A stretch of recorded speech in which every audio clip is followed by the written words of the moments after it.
আমি যেটা দেখতে পাচ্ছি জনপ্রিয় সাকিব খান, যিনি এক জায়গায় সীমাবদ্ধ আছে, উনি টিকে থাকবে।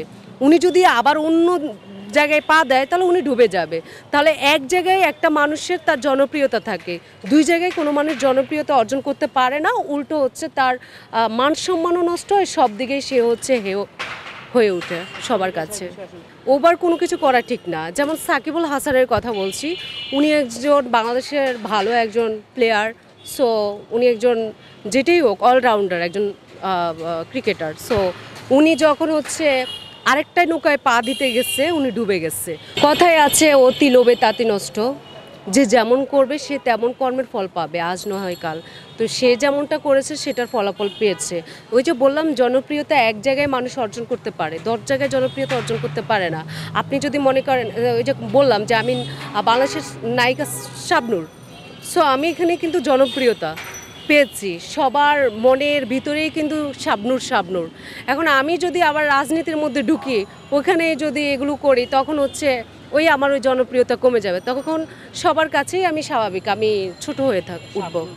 দেখুন, নিপুণ বলেন আর জায়েদ খান বলেন, কেউ কারো থেকে কম না।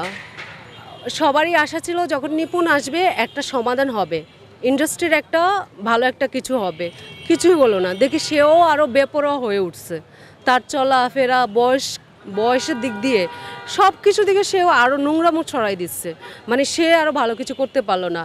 আর ওই যে আমি একটা কথাই বলেছি, নিপুণের বিষয়ে আমার কিছু বলার নাই, কারণ এরা কখনো ভালো কিছু করতে পারবে না, এদের বিষয়ে কিছু বলারও নাই।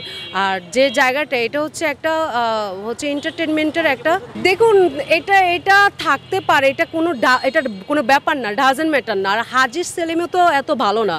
আমি শুধু হ্যাঁ, যেটাই হোক, এই যে আমি যদি বলি যে পুরুষ মানুষটা ওই মহিলার সাথে থাকে সেও একেবারে দুধের দোয়া তুলসী পাতা না, তারও ক্যারেক্টারের সমস্যা, ওরও ক্যারেক্টারের সমস্যা, এই জন্যই তারা এই ধরনের কাজকর্মগুলো করে বেড়ায়। আর যেটা হচ্ছে আপনি ইন্ডাস্ট্রির কথা বলবেন, ইন্ডাস্ট্রি হচ্ছে একটা কিসের জায়গা, এন্টারটেনমেন্টের প্ল্যাটফর্ম।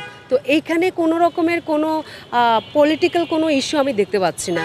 এখানে কয়দিন বাদেই নির্বাচন হয়, কয়দিন বাদে কেউ মন্ত্রী হয়, কয়দিন বাদে কেউ প্রধানমন্ত্রী হতে চায়, মানে এগুলো আসলে কি?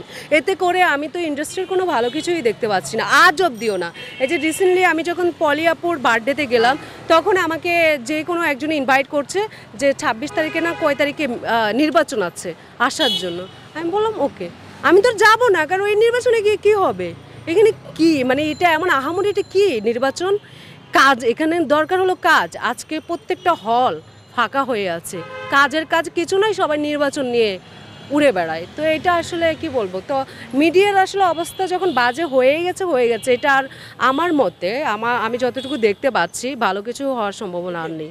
ক্ষমতা আসলে যেভাবে পারছে, শুধু নিপুণ না, রাস্তাঘাটও যেভাবে পারছে ক্ষমতা দেখাচ্ছে, দাদাগিরি দেখাচ্ছে। তো এগুলো কি হয় 2 দিনের, আর এগুলোর কোনো বেল নাই। ওই যে আওয়ামী লীগ আজকের যে ধ্বংস হওয়ার কারণ, তার ওই যে কিছু দুর্নীতি, কিছু 2 নম্বর মানুষগুলো ঢুকে এই ধরনের কাজকর্ম করাতেই আজকে আওয়ামী লীগের অবস্থা খারাপ হয়েছে। প্রত্যেকটা পাপ যখন অনেক ভারী হয়ে যায় না, তখন ধ্বংস হয়ে যায়। তো পাপ বলে না, বাপকেও ছাড়ে না। তো তাদেরও সেম অবস্থা হয়েছে। এবার যেই আসুক ক্ষমতায়, যেই থাকুক, যেই এমনটা করবে তারই এইভাবে পতন হবে, এটা মেনে নিতে হবে।